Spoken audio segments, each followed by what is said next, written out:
The large transport ship called Stellar Crown moved slowly through space toward the Centauri system.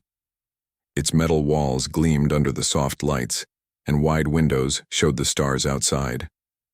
This was not just any ship. It was one of the most expensive ships in the galaxy, carrying only the richest and most important passengers between star systems. Jake Morrison walked down the long hallway, his military boots making soft sounds on the polished floor. He wore his standard green uniform with small tears and burn marks from recent fighting. On his chest were several medals and badges that showed he had been in many battles. His face looked tired, and a fresh scar ran from his left ear down to his jaw. He carried only a small bag with his few personal things. Jake looked at the ticket in his hand. Seat 47B in the main passenger section. The ticket was a military voucher that said he could travel on any civilian ship for free. He had earned this right after spending 8 months fighting on a dangerous planet called Kepler 442b. Now he was going home to Earth. As Jake walked through the ship, he passed many different types of alien passengers. Near the dining area, he saw 3 tall Valorian nobles talking in their musical language. Their skin looked like smooth crystal, and they wore long robes made of expensive fabric. Their large eyes glowed softly in the dim light, and they moved with the grace of beings who had never known hardship. At a nearby table, several Cathari merchants were looking at holographic displays of trade goods. These aliens had 6 arms each, and their gray skin was covered with small scales. They wore simple brown robes, but Jake could see expensive jewelry on their many fingers. They talked quickly in their clicking language, making deals and counting profits. In the corner, a group of Thessian scholars sat quietly together. These aliens had large heads and thin bodies. Their pale skin seemed to glow slightly, and their big eyes never blinked. They could read minds and talk to each other without speaking. Even now, Jake could see them looking at him and sharing thoughts about the human soldier walking through their space. Jake found his seat number and stopped. A large Valorian noble sat in seat 47B, the exact seat shown on Jake's ticket. The alien wore a golden robe with precious stones sewn into the fabric. Rings covered his long fingers, and a crown-like device sat on his crystal head. This was clearly a very important person in Valorian society. "Excuse me," Jake said politely. "I think you might be in my seat." The Valorian looked up at Jake with glowing blue eyes. His face showed disgust, like he had smelled something terrible. "Your seat?" he asked in perfect English, but his voice was cold and mean. "I am Lord Vextar of the 3rd Valorian House. I do not give up my seat to lesser beings." Jake showed his ticket. "Sir, this voucher shows that seat 47B belongs to me." "I'm sure there's been some mistake." Other passengers began to notice the conversation. The Cathari merchants stopped their trading to watch. The Thessian scholars turned their large eyes toward the 2 figures. Even some human passengers on the ship looked over with interest. Lord Vextar stood up slowly. He was much taller than Jake, and his crystal skin caught the light as he moved. "There is no mistake, human. Your kind are new to space travel. You do not understand how things work among civilized beings. I am nobility. You are a simple soldier. I will not move from this seat." "Sir, I have a legal right to this seat," Jake said, keeping his voice calm. "I've served in the Galactic Defense Force for 3 years. This voucher was issued by military command." A small crowd had gathered now. Jake could hear whispers in different alien languages. Some passengers laughed quietly. Others made comments about humans being too proud for their own good. The ship's purser, Captain Hayes, walked over to see what was happening. He was a middle-aged human with gray hair and a nervous expression. He looked at Jake's uniform and then at the angry Valorian noble. "What seems to be the problem here?" Captain Hayes asked. Jake explained the situation and showed his voucher again. Captain Hayes looked at the document carefully, then looked at Lord Vextar's expensive clothes and jewelry. "Well," Captain Hayes said slowly, "Lord Vextar is one of our most valued passengers. He travels with us regularly and pays very well for his comfort. Perhaps we can find you another seat, Sergeant Morrison." "The voucher specifically assigns me to seat 47B, Jake replied. "Military vouchers have the same legal weight as paid tickets. Lord Vextar made a sound like laughing, but it was not friendly. Legal weight? Your human laws mean nothing here.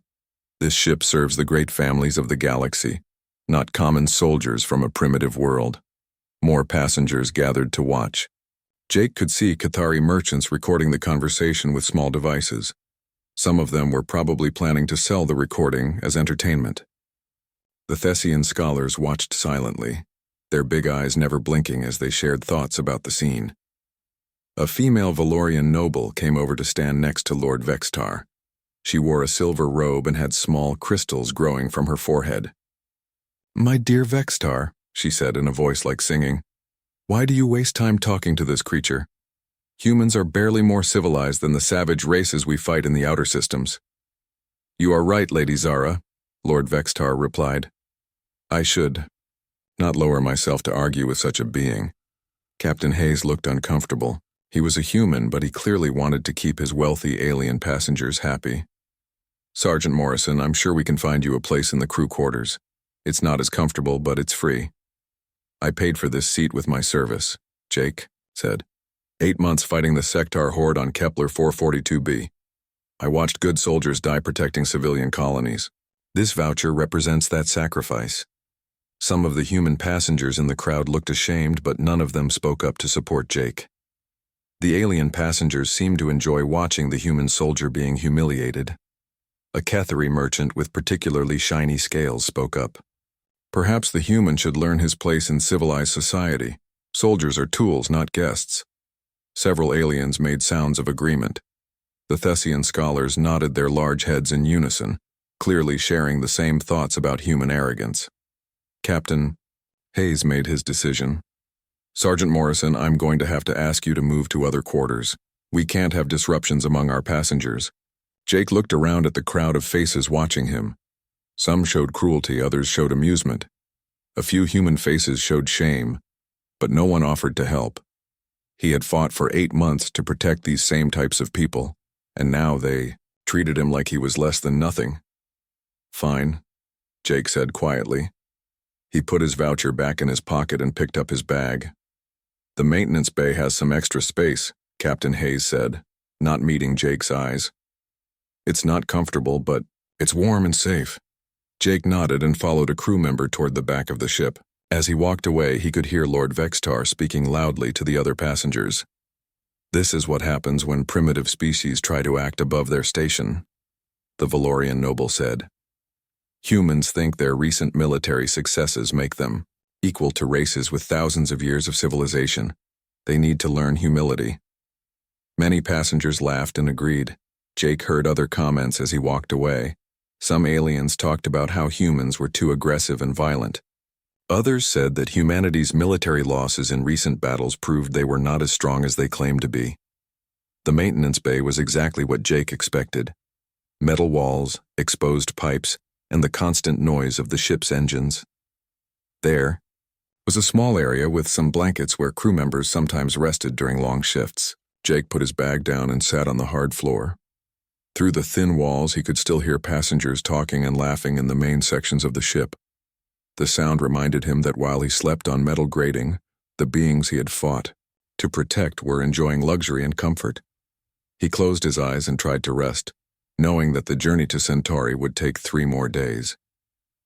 Jake Morrison had no way of knowing that before this trip was over, every passenger on the Stellar Crown would learn the true value of having a human soldier nearby when death came calling in the darkness of space. Jake lay on the hard metal floor of the maintenance bay, listening to the steady hum of the ship's engines.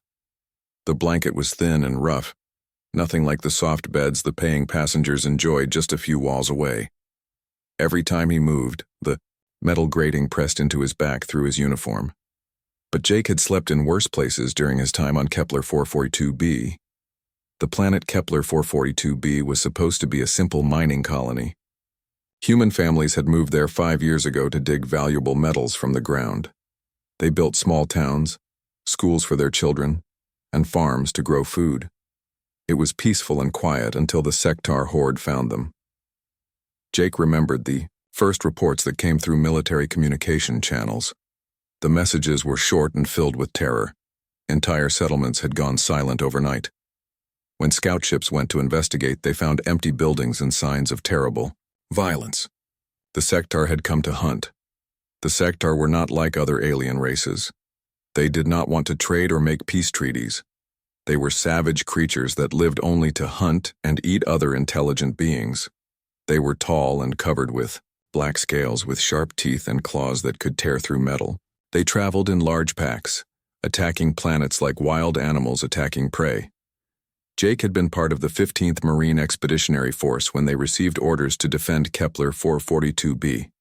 Their commanding officer, Colonel Martinez, had explained the situation to the troops during their briefing on the transport ship heading to the planet. The Galactic Council has voted to provide support for the human colonies, Colonel Martinez had said, but most of our alien allies can only offer limited help. The Valorians say their crystal ships are too valuable to risk in direct combat. The Kethari claim their trade agreements prevent them from military action. The Thessians will provide intelligence support, but they refuse to fight. Jake remembered how angry the soldiers had felt when they heard this news. Human colonies were under attack, but the same aliens who enjoyed the protection of human military might were not willing to help when humans needed them. That means we go in mostly alone, Colonel Martinez had continued. 2,000 Marines against an estimated Sectar force of unknown size. Our job is to hold the line long enough for civilian evacuation ships to get everyone off the planet. The battle for Kepler 442b had lasted 8 months. Jake's unit was stationed at Firebase Delta, one of 5 defensive positions around the main civilian evacuation center. Every day brought new attacks from the Sectar packs. The aliens would come in waves, screaming and roaring as they charged the human defensive lines. Jake had seen things during those 8 months that still gave him nightmares. He watched his best friend, Private Rodriguez, get torn apart by Sectar claws while trying to rescue wounded civilians. He saw Lieutenant Brooks hold a defensive position alone for 6 hours after the rest of his squad was killed, giving families time to reach the evacuation ships. The worst part was not the fighting itself, but the knowledge that help was not coming. Every week, Jake's unit received messages from Galactic Council representatives. The messages always said the same thing. The Council was deeply concerned about the situation. They were working on diplomatic solutions to end the conflict. They promised that appropriate measures would be taken soon, but no help ever came. The Valorian noble houses said they needed their ships to protect their own worlds from possible Sectar attacks. The Cathari merchants complained that the war was bad for business and was disrupting their trade routes. The Thessian scholars offered to study Sectar behavior patterns, but they would not send soldiers. Jake rolled over on the metal floor and tried to find a more comfortable position. Through the thin walls of the maintenance bay, he could hear sounds from the passenger areas. Someone was playing music and there was laughter and conversation. The aliens on this ship were probably the same types of beings who had abandoned human soldiers on Kepler 442b. During the 6th month of the battle, Jake's communication officer had intercepted some interesting transmissions. They were messages between Galactic Council representatives discussing the human situation. Jake remembered the words clearly because they had made him so angry. The humans are learning a valuable lesson about their place in galactic society, one message had said. Their aggressive expansion into space has made them overconfident. Perhaps military defeats will teach them humility and make them more willing to accept guidance from older, wiser races. Another message was even worse. If human losses are severe enough, they may finally understand that they need the protection and wisdom of established civilizations. This could be an opportunity to bring humanity under proper control. Jake had shared these messages with his fellow soldiers. The anger in the firebase had been intense. They were dying to protect human civilians, while alien politicians saw their deaths as a useful way to control humanity's growing influence in space. But the human soldiers had not given up. They kept fighting because they knew that civilian families were depending on them. Every day they held the defensive line was another day for evacuation ships to carry children and elderly people to safety. The final battle had been the worst. The Sectar had gathered their largest force for one massive attack on all 5 human firebases at the same time. Jake's unit at Firebase Delta had faced over 300 Sectar warriors, with only 43 Marines left alive. Jake could still remember the sound of sectar claws scraping against the metal walls of their bunkers. He remembered the smell of burning equipment and the screams of wounded soldiers. He remembered Colonel Martinez's final radio message before Firebase Alpha was overrun. All units, this is command. Continue the mission. Protect the civilians. Make every shot count. It has been an honor to serve with you. Firebase Delta had held out until the very end. When the last evacuation ship lifted off from the planet's surface, only 18 Marines from Jake's original unit of 200 were still alive. Jake was one of them, but he carried wounds that would never fully heal. The official reports said that the defense of Kepler 442b was a success because all civilian populations were evacuated safely. The Galactic Council praised the heroic sacrifice of human forces and promised to remember their valuable contribution to galactic security. But Jake knew the truth. The same aliens who now praised human sacrifice had refused to help when help was needed. They had watched human soldiers die and saw it as a useful way to keep humanity weak and dependent. Now Jake was on a luxury ship filled with the same types of beings who had abandoned him and his brothers on Kepler 442b. Lord Fextar and his crystal skin, Lady Zara with her singing voice, the Cathari merchants with their 6 arms full of jewelry.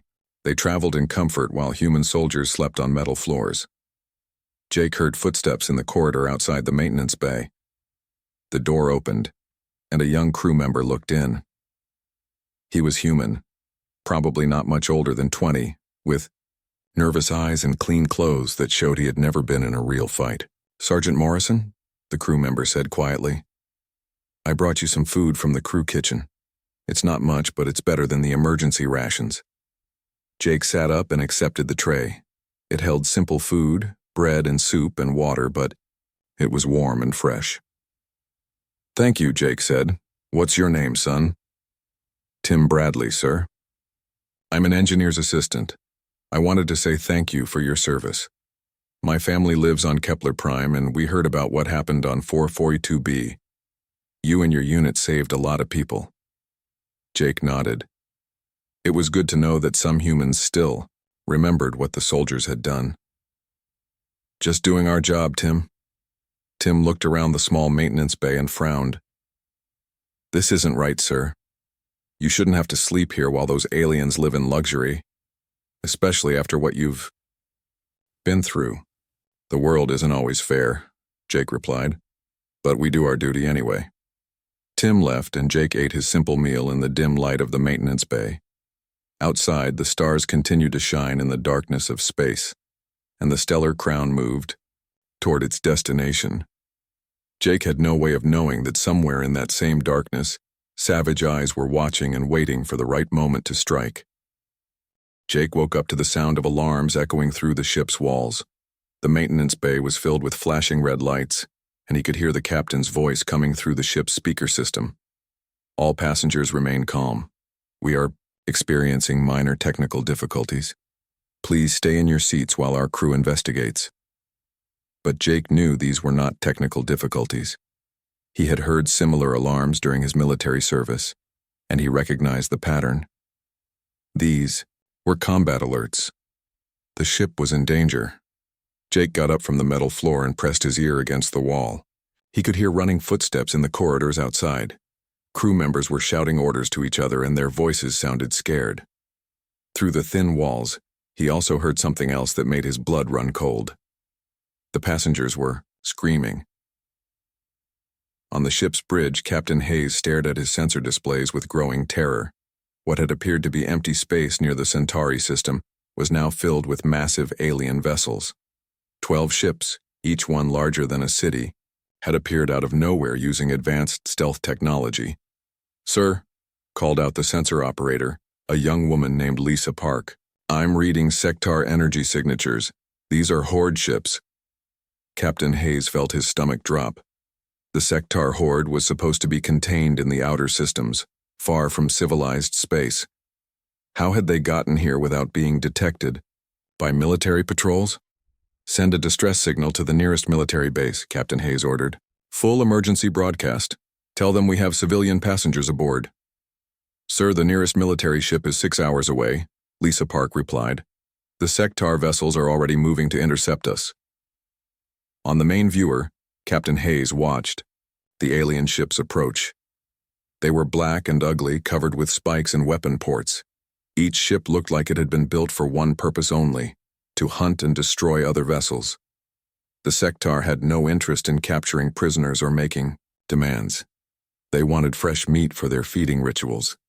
In the passenger areas, panic was spreading quickly. Lord Vexitar stood in the main lounge, his crystal skin glowing brighter as his fear increased.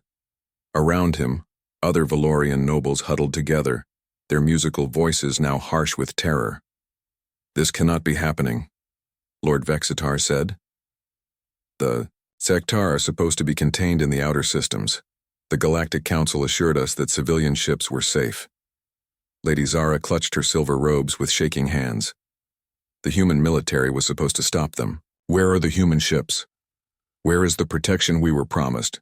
The Kethari merchants were trying to contact their trade partners on other ships, but all they received was static.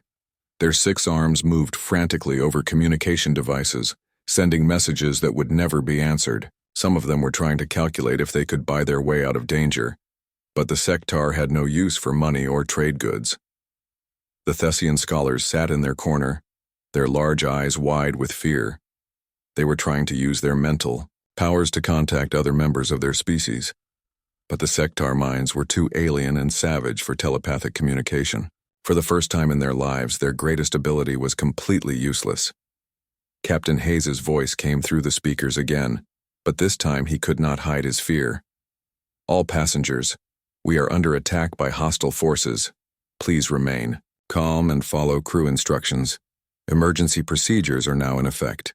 The first Sectar boarding pod hit the ship's hull with a sound like thunder. The metal walls shook and lights flickered throughout the vessel. More pods followed, each one carrying savage alien warriors ready to hunt and kill. Jake heard the impact and knew exactly what it meant. He had experienced Sectar boarding attacks during the battles on Kepler 442b. The aliens would cut through the ship's hull and pour inside like a flood of death and destruction. In the maintenance bay, Jake looked around at the tools and equipment stored there. Most of it was for ship repairs, but some items could be used as weapons if necessary. He found a plasma torch used for cutting metal and tested its power cell. It was fully charged and could burn through almost anything. The ship's security team was small and poorly trained. They were meant to handle drunk passengers or minor disputes, not military-level combat. When the first Sectar warrior broke through the hull and into the passenger deck, the security guards were overwhelmed in seconds. The Sectar were even more terrifying than Jake remembered. They stood over 7 feet tall, covered in black scales, that could stop most small weapons. Their claws were as long as knives and their teeth were designed for tearing flesh from bone. They moved with the speed and grace of natural predators, and their yellow eyes showed no mercy or intelligence, only hunger. The first passengers to die were a group of Kethari merchants who tried to run toward the escape pods. The Sectar caught them in the corridor and killed them quickly. The aliens were not interested in torture or slow death. They wanted fresh meat, and they wanted it now. Lord Vexitar and the other Valorian nobles tried to barricade themselves in the first class dining room. They pushed tables and chairs against the doors and used their communication devices to call for help. But their crystal skin, which looked so beautiful in normal light, now made them easy targets. The Sectar could see them glowing through the walls. When the dining room doors exploded inward, Lord Vexitar found himself face to face with creatures from his worst nightmares. The Sectar pack leader was larger than the others, with scars covering his black scales and teeth stained with the blood of previous victims. "Please," Lord Vexitar said, his musical voice cracking with fear. "We can make a deal. I have wealth, power, influence. I can give you anything you want." The Sectar pack leader tilted his head like a curious animal. He did not understand concepts like wealth or power. He only understood hunting and feeding. With one swipe of his massive claw, he knocked Lord Vexitar to the ground and prepared to finish what he had started. Throughout the ship, similar scenes were playing out. The Thessian scholars tried to use their mental powers to confuse the attackers, but the sectar minds were too simple and focused. The remaining Cathari merchants offered their most valuable trade goods, but the aliens had no interest in commerce. Captain Hayes and his bridge crew were trapped in the control room, watching helplessly as their ship was torn apart. The sectar had cut through multiple decks and were systematically hunting down every passenger and crew member they could find. "Sir," Lisa Park said with a shaking voice, "the sectar have taken control of decks 3 through 7. Our security teams are gone. We estimate 40-plus alien boarders throughout the ship." Captain Hayes looked at his passenger manifest. Over 300 people were aboard the Stellar Crown, and most of them were trapped in areas now controlled by the sectar. The escape pods could only hold a fraction of the passengers, and the aliens were moving to block access to them anyway. "Is there anyone else aboard who might be able to help?" Captain Hayes asked desperately. "Any military personnel or security experts?" Lisa Park checked her records. "There's a human soldier in the maintenance bay, Sergeant Jake Morrison. He was traveling on a military voucher." Captain Hayes remembered the soldier who had been forced to give up his seat to Lord Vextar. He had treated Jake poorly, siding with the paying passengers over a decorated veteran. Now that same soldier might be their only hope for survival. "Get him on the comm," Captain Hayes ordered. "Tell him we need his help. Tell him we'll give him anything he wants." But even as he gave the order, Captain Hayes wondered if it was already too late. The sectar were moving through the ship like a plague of death, and the screaming from the passenger decks was getting quieter as more people died. In the maintenance bay, Jake heard the sounds of battle getting closer. He knew that soon the IB aliens would find his hiding place, and when they did, he would have to make a choice. He could try to hide and hope they missed him, or he could do what he had been trained to do. Jake Morrison was a soldier, and soldiers had a duty to protect innocent lives, even the lives of people who had treated him badly. He picked up the plasma torch and moved toward the door. The hunt was about to begin. Jake opened the maintenance bay door and stepped into the corridor. The ship's emergency lights cast red shadows on the walls, and the air smelled of smoke and fear. He could hear the sectar moving through the passenger decks above him, their claws clicking on the metal floors as they hunted. The plasma torch felt familiar in Jake's hands. During the battles on Kepler 442b, he had learned that standard military weapons were not always the best choice against sectar warriors. The aliens' thick scales could stop most bullets, but intense heat could burn through their natural armor. A plasma torch was not designed as a weapon, but Jake had used similar tools to kill sectar before. Jake moved carefully through the lower corridors, staying away from the main passenger areas where most of the aliens were hunting. He needed to understand the tactical situation before he could help anyone. From his military training, he knew that rushing into battle without a plan would only get him killed. The ship's communication system crackled to life, and Captain Hayes's voice echoed through the corridors. "Sergeant Morrison, if you can hear this, please respond. We need your help. The situation is critical." Jake found a wall communication panel and pressed the response button. "This is Morrison.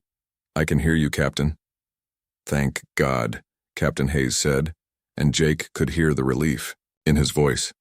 "Sergeant, we have 40 or more sectar warriors throughout the ship. Our security team is gone. The passengers are trapped. Can you help us?"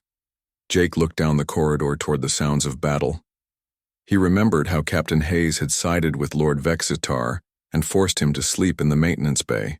But Jake also remembered his oath as a soldier to protect innocent lives. "What's the ship's layout?" Jake asked. "How many access points between decks?" "There are 3 main stairways and 2 service elevators," Captain Hayes replied. "The sectar entered through multiple hull breaches on Deck 5. They've spread out from there," Jake thought quickly. The sectar fought like pack hunters, but they were not as smart as human soldiers. They relied on their strength and speed rather than tactics. If Jake could force them into narrow spaces, he could use their hunting instincts against them. "Captain, can you control the ship's internal doors from the bridge?" Jake asked. "Yes, we still have control of most systems." "Good. I'm going to try to save as many people as possible, but I need you to follow my instructions exactly. Can you seal off sections of the ship when I tell you?" "Yes, Sergeant, whatever you need." Jake began moving toward the nearest stairway. He could hear screaming from the upper decks, which meant there were still passengers alive. He had to reach them before the Sectar finished their hunt. On Deck 5, Lord Vextar was hiding behind an overturned table in what used to be the first-class lounge. 3 other Valorian nobles cowered beside him, their crystal skin dim with terror. The beautiful furniture around them was destroyed, and the walls were covered with claw marks. 2 Sectar warriors stalked through the room, searching for hidden prey. Their yellow eyes glowed in the emergency lighting, and their forked tongues tasted the air for the scent of fear. Lord Vextar tried to make himself smaller behind the table, but he knew it was only a matter of time before they found him. The larger Sectar warrior suddenly stopped and turned his head toward the doorway. Something had caught his attention.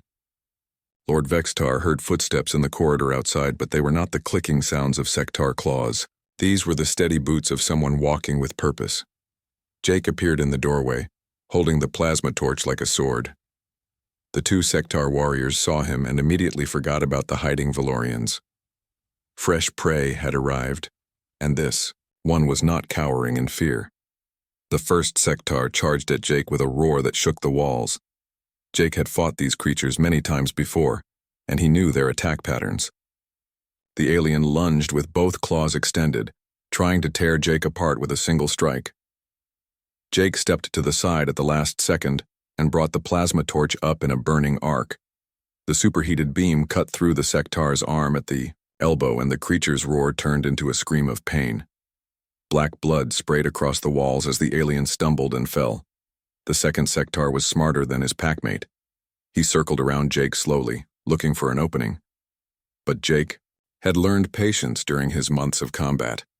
He waited for the alien to make the first move. When the Sectar finally attacked, Jake was ready.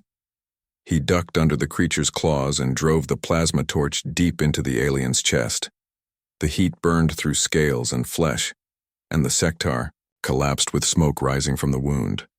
Lord Vextar stared at Jake in amazement.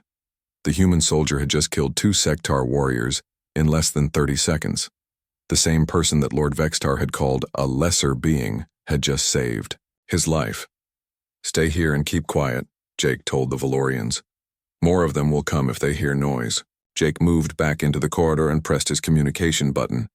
"Captain Hayes, I need you to seal the doors to the first-class lounge. There are survivors inside." "Done, Sergeant. Where are you going next?" "I'm going to work my way up.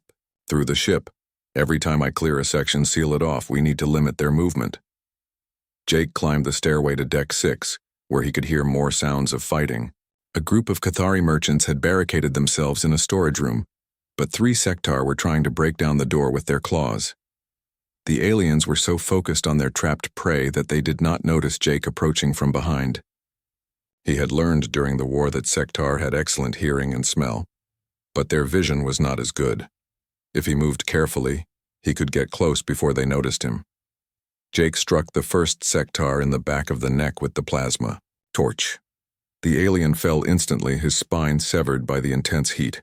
The second Sectar turned around just in time to receive the torch through his eye. The third warrior managed to slash at Jake with his claws, leaving deep cuts in Jake's uniform. But the alien died a second later when Jake burned through his throat. Jake opened the storage room door and found 6 Cathari merchants huddled together in terror. Their 6 arms were wrapped around their bodies, and their gray skin had turned almost white with fear. "It's safe now," Jake told them. "Stay here until someone comes to get you." As Jake continued through the ship, word of his actions began to spread among the surviving passengers.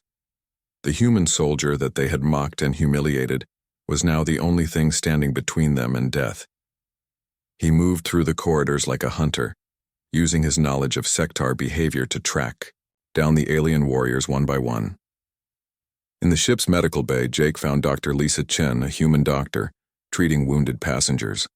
She had barricaded the doors and was trying to keep her patients quiet, but she looked terrified. "Sergeant Morrison," she said when she saw him. "Thank God you're here. I have 12 wounded people, including some who can't walk." Jake looked around the medical bay.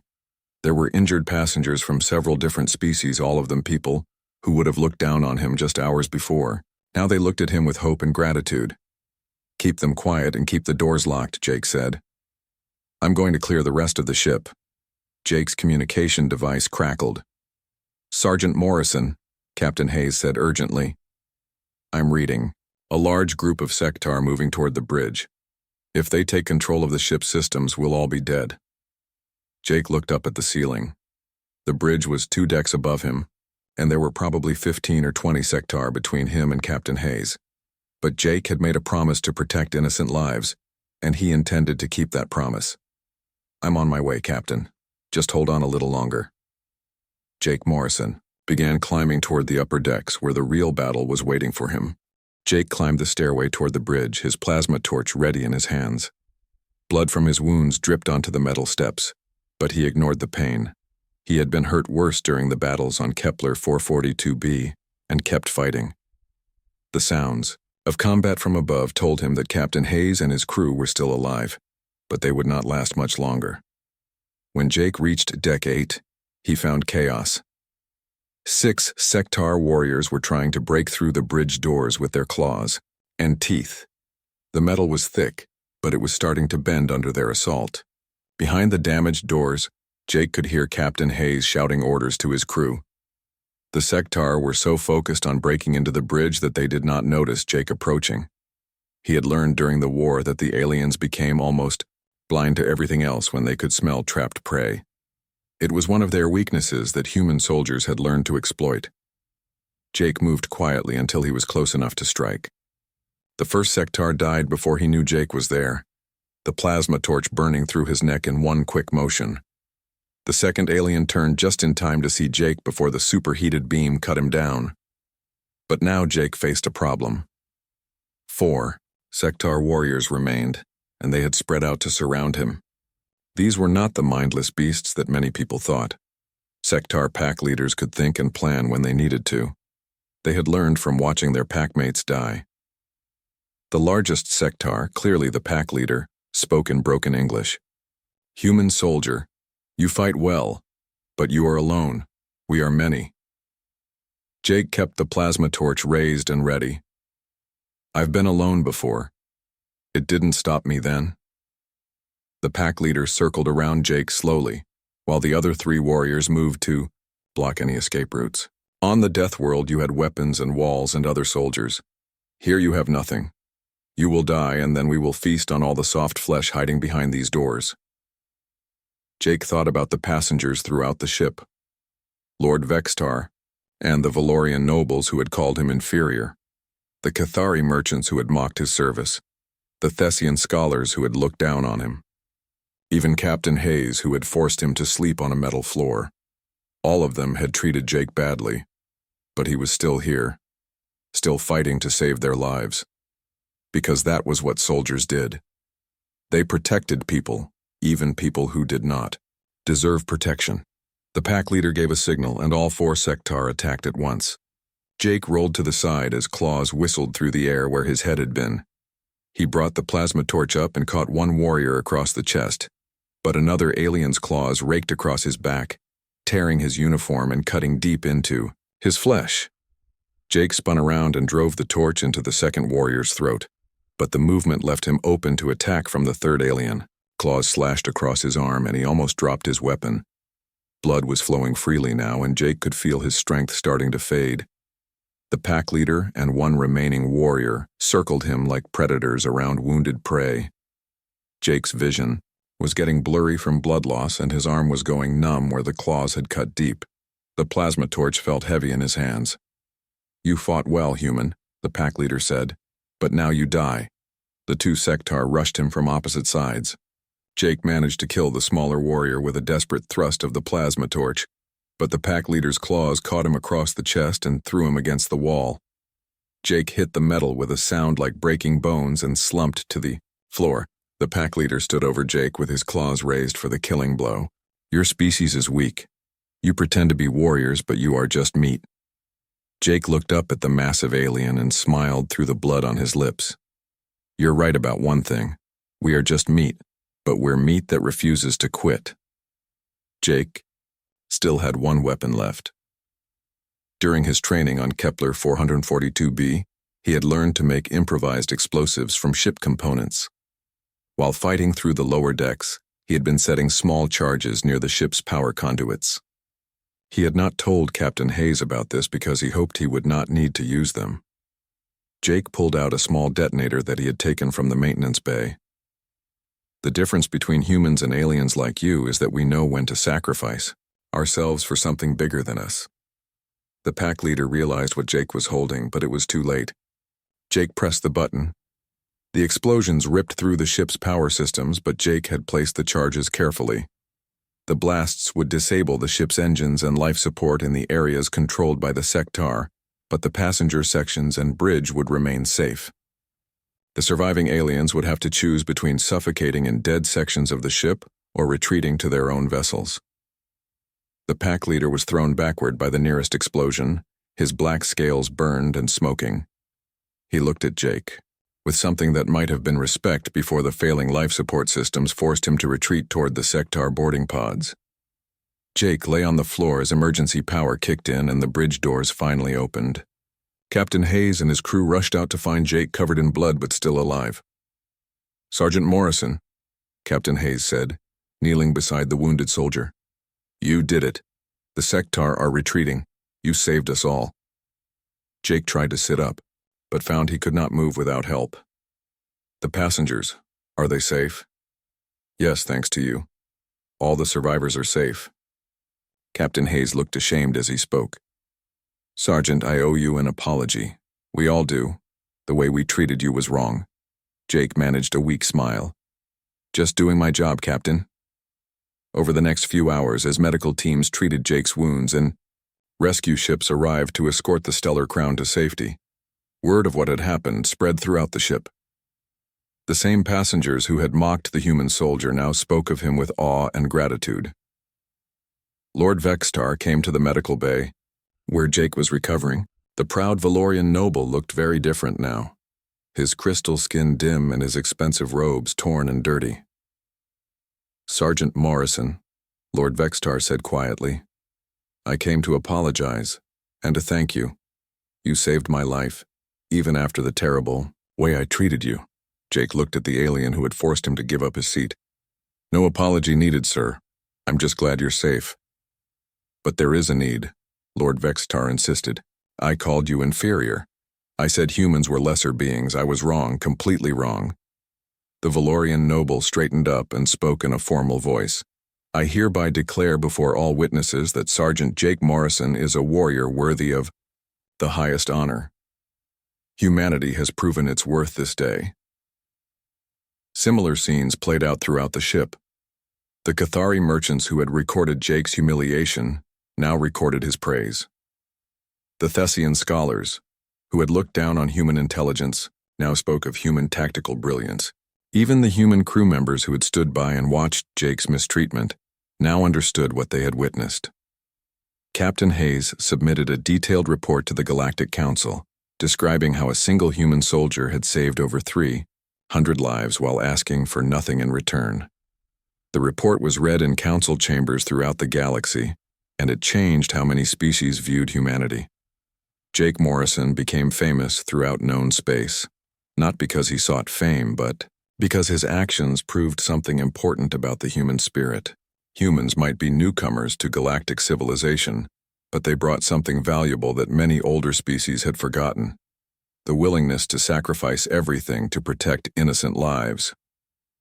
When the Stellar Crown finally reached port, Jake was offered a first-class seat for his next journey, but he chose to sit in the regular passenger section, in seat 47B, the same seat he had been assigned from the beginning. This time, no one questioned his right to be there. As Jake looked out the window at the stars, he thought about the soldiers, who had died on Kepler 442b and all the battles still to come. Humanity had earned its place among the stars not through technology or politics, but through the simple act of standing up when standing up was needed most. The galaxy was a dangerous place, full of creatures like the Sectar Horde. But as long as there were humans willing to fight for others, civilization would survive. And everyone who had witnessed Jake Morrison's actions now understood that humanity's greatest strength was not their weapons or their ships, but their refusal to abandon their principles even when those principles cost them everything.